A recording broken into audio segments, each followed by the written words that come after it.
ស្ដីបងប្អូនថ្ងៃនេះដូរមុខលបហើយឥឡូវមករៀនវាយដូណាត់បងប្អូននេះមើលខ្ញុំចាប់ដើមកាត់ម្សៅ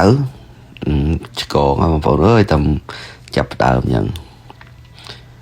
ហើយមេអ្នកបរៀនហ្នឹងទៅដើរលេងបាត់ហើយអញ្ចឹងខ្ញុំនៅធ្វើតែឯងទេ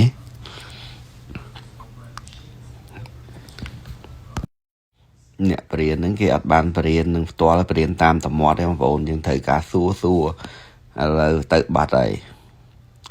អញ្ចឹងទេខ្ញុំធ្វើប្រែប្របងប្អូនណាឃើញខុសឃើញត្រូវជួយប្រាប់ផងអាហ្នឹងត្រូវធ្វើម៉េចនេះបងប្អូនមើលឥឡូវខ្ញុំចាប់ដើមកិនម្សៅ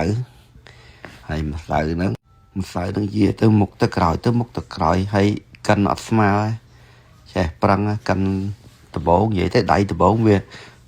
ម្សៅមួយខាងធំខាងនិយាយម្ខាងក្រាមខាងស្ដើង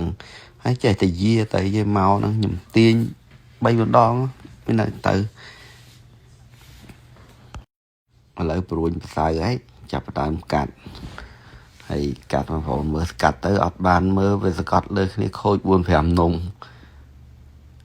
ហើយនេះខ្ញុំកាត់ហ្នឹងកាត់អានំធំ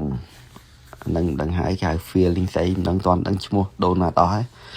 កាត់សិននំធំនំទូចនំទាបនំខ្ពស់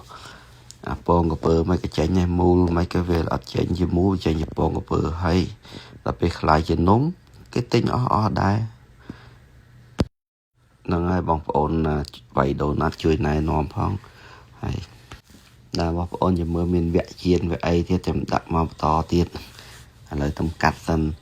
អរគុណច្រើនបងប្អូនកុំភ្លេចជួយ like ជួយ share វីដេអូខ្ញុំផងបងប្អូនអរគុណជម្រាបលាបាយ